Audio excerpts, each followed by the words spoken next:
Aproveitando esse negócio que você falou de destruir de dentro, igual o Stalin fez, eu queria falar de uma figura muito polêmica. Por favor. Polêmica é o que eu quero. Eu queria falar, talvez poucos. Graças a Deus ele não é muito comentado no meio católico, né? Mas é a figura de Marcial Maciel. Marcial Maciel, ele é uma das figuras mais problemáticas e desgraçadas da história da igreja. Ele zerou um mandamento. Não, ele gabaritou o exame de consciência. Quem foi Marcial Maciel para você que tá perdido aí? Ele foi um padre espanhol que ali durante o pontificado do Paulo VI pro João Paulo II, passando pelo o pontificado curtinho ali do João Paulo I, ele criou a chamada Congregação dos Legionários de Cristo, a Legião de Cristo. Um grupo de sacerdotes especializados em formação humana que iriam criar uma movimentação laical chamada o movimento Regnum Christi, né, o Reino de Cristo. E esse movimento se espalhou pelo mundo inteiro, se tornou um movimento gigante. Os Legionários de Cristo tinham posses, seminários espalhados por tudo quanto é canto, casas de formação. Os caras ficaram assim, eles viraram um negócio monstruoso. Marcial Maciel era uma pessoa muito presente no Vaticano, muito próxima a João Paulo II. Doava muito dinheiro para a Cúria Romana, passava muito dinheiro do que ele recebia para a Cúria Romana. E a congregação tinha tanta certeza, porque, assim, uma congregação ter o seu fundador canonizado é a prova de que aquele carisma vale a pena. Né? Então, São Francisco de Assis é canonizado. Opa, quer dizer que se eu seguir o caminho franciscano aqui, eu vou pro céu. Tem chance de ser santo. Sei lá, não vem nenhuma congregação na minha cabeça. Dominicanos. São Domingos Os Guzmão. Dominos, São Domingos de Guzmão. A gente falava agora há pouco de jesuítas. Agora vem na minha cabeça aqui. Né, Santa Inácio de Loyola e tal. Então é só seguir esse caminho que vai dar certo. Então o pessoal já tinha muita expectativa de que ele ia ser. Porque o pessoal considerava ele um santo, assim. Só para vocês verem, ele é mais ou menos contemporâneo de São José Maria Escrivá. Conviveu mais com Dom Álvaro de Portillo. E os legionários copiavam o hábito do Opus Dei de chamar o prelado do Opus Dei, que até então era o fundador, só o São José Maria, de nosso padre. Então eles falavam nosso padre, o padre, tal, não sei o quê. Nas capelas dos Legionários de Cristo, você tinha de um lado a figura da Virgem Maria e do outro estava vazio, porque eles estavam esperando só ele morrer para canonizar ele, para colocar ali a estátua dele. Então assim, o pessoal tinha muita perspectiva da santidade dele. E em 2008 ele morre. E quando ele morre, a gente descobre mais de 60 casos de abuso sexual. O sujeito, ele abusava de seminaristas, consumia drogas, frequentava prostíbulos, contratava prostitutas, estava envolvido com crime organizado. E assim, se você pegar os 10 mandamentos aí, ele conseguiu desobedecer todos. O sujeito era podre. E havia dentro da congregação uma podridão tamanha, porque haviam outros padres, outras lideranças igual a ele, que eram tão podres quanto ele. Só que essa bomba estoura em 2008. Quem estava no pontificado? Pobre do Bentinho já sofrendo que nem um condenado. O Bento XVI. Essa bomba estourou na mão do Bento XVI. E estourou de tal forma que, o mundo inteiro caiu matando em cima do Bento XVI. O Bento XVI precisou sair fazendo remoção, arrumando coisa, apagando incêndio. Por quê? Volta no que eu falava. O Marcial Maciel doava dinheiro ao Vaticano. Então até hoje o pessoal fala que o Vaticano passava pano para ele, porque ele mandava dinheiro pro Vaticano. A grande questão que eu ia comentar sobre isso, né? Que também é outra acusação que chegou, alguns bispos dos Estados Unidos pediram para remover a canonização de João Paulo II, né? Por ele ter nomeado bispo, um sacerdote também que era abusador.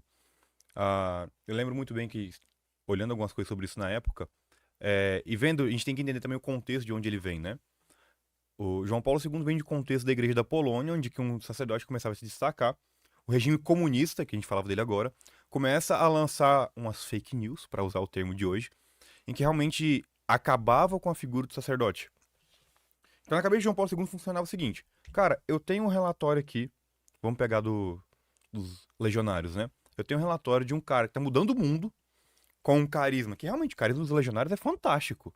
Os legionários têm um trabalho muito grande até hoje na formação humana, formação de seminaristas. Então, eu tenho um cara com carisma fantástico, eu tenho um cara num período em que o sacerdócio está em crise, que ele está lotando igrejas com ordenações extremamente numerosas. Então, os números me mostram uma coisa. Do contexto que ele vinha, é claramente essa perseguição. Então, O João Paulo II talvez recebeu denúncia, na verdade recebeu ele denúncia, chegou a receber denúncias e tudo, mas na mas cabeça dele era calúnia. ele vem desse contexto, cara, que ele foi acostumado na igreja da Polônia a acontecer isso. Até porque tá nos direitos humanos, até que se nos direitos humanos, eu fui professor de direitos humanos, eu adoro jogar essa cartada. Até que se prove o contrário, a pessoa é inocente. Né? E aí veio essa crítica. Acusação tem o ônus de dar a prova, né?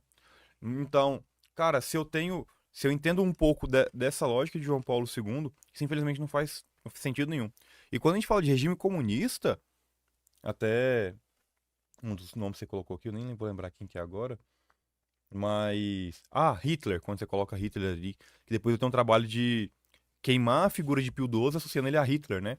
E eu tenho hoje comprovadamente a manipulação de imagens. O regime comunista faz uma manipulação da verdade muito grande, o Ministério da Verdade, né, do 1984. Então eles fazem a manipulação da verdade muito grande, produzem provas e tudo, e quando você vai ver, realmente são coisas produzidas. E João Paulo II vem desse contexto. Então, ele tinha diante dele o que a realidade falava para ele no sentido assim de ver resultados, o cara tá na contramão do mundo, e as acusações. Então ele tava daquilo que ele participou, daquilo que ele... Cara, o que me mostra são resultados disso. E é um detalhe muito grande na igreja, né? O carisma de fundador é um carisma muito delicado. Porque um fundador, ele pode levar muitas pessoas à salvação. E se for isso, a aprovação dele é muito maior. Por isso rezem muito por esses padres hoje que fazem um bom trabalho, seja na internet, seja evangelização no Brasil. Porque quanto mais pessoas eles influenciam pro bem, mais provações eles têm. E aí essa bomba estoura na mão do Bento XVI de tal forma que o Bento XVI ele nomeia que a congregação dos Legionários de Cristo, o superior da congregação, é o próprio Romano Pontífice. O Bento XVI virou e falou: não vou pôr ninguém na administração, porque foram tantos casos que foram descobertos de abuso por outros padres, e aí a situação toda complicada. Ele virou e falou: de agora em diante os Legionários de Cristo respondem direto a mim. Eu vou ser o superior. E essa bomba continuou pipocando na mão do Bento XVI, e acredito eu, junto com os escândalos do Banco do Vaticano, foram os responsáveis pela renúncia dele. O Bento XVI viu que ele não dava conta e que ele precisava renunciar para alguém entrar para resolver isso de uma vez. Porque aí, na troca, a coisa bagunça, né? Você troca o diretor, a coordenação muda, os professores mudam, a coisa toda muda.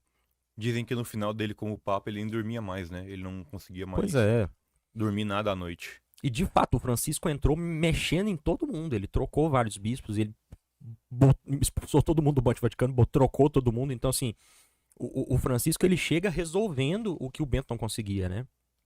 Já porque tava preso dentro daquela situação toda, assim. Então, Maciel é culpado. E eu queria fazer agora um adendo, não só ele, mas também puxar um pouco pro lado de cá, né? Como todas essas pessoas hoje, enquanto clero, que fazem também qualquer coisa nesse sentido, seja qualquer tipo de escândalo, né? O mal que essas pessoas fazem para a igreja é algo fora do comum. Não precisa ser um cara que vai zerar os mandamentos, mas qualquer pequeno escândalo que promovem, né? Sobretudo no caso de um sacerdote, que é alguém que representa a igreja. Quando nós vemos um sacerdote ali, a gente vê a igreja. Por exemplo, vou colocar um paralelo aqui para você. Uma criança consegue chegar no padre e dar um abraço no padre. Mas você não vai ver uma criança evangélica ir no pastor e dando um abraço no pastor. Por quê? O pastor é uma pessoa que tem uma esposa e tem filhos. Ele não é a igreja evangélica. O padre não é uma pessoa. Ele é a igreja católica.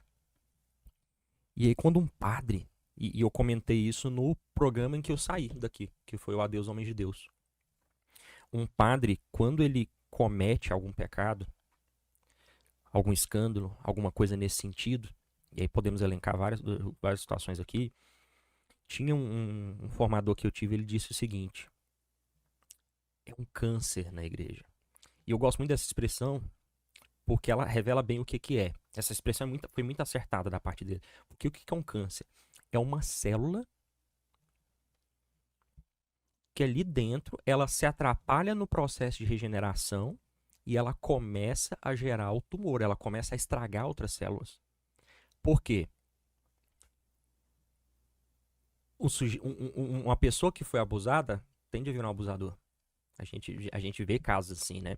Tanto é que o Bento XVI, na época em que essa bomba estourou, ele também lançou as instruções para os critérios de discernimento de candidatos homossexuais, que é utilizado até hoje e foi a base para o Papa Francisco fazer o Aratio Fundamentalis dos seminários.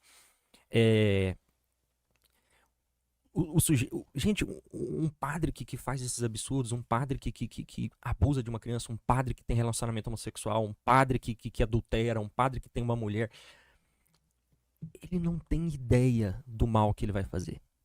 Ele não tem ideia das almas que ele vai perder por causa disso. Ele só vai ter ideia disso quando ele for prestar contas com Deus.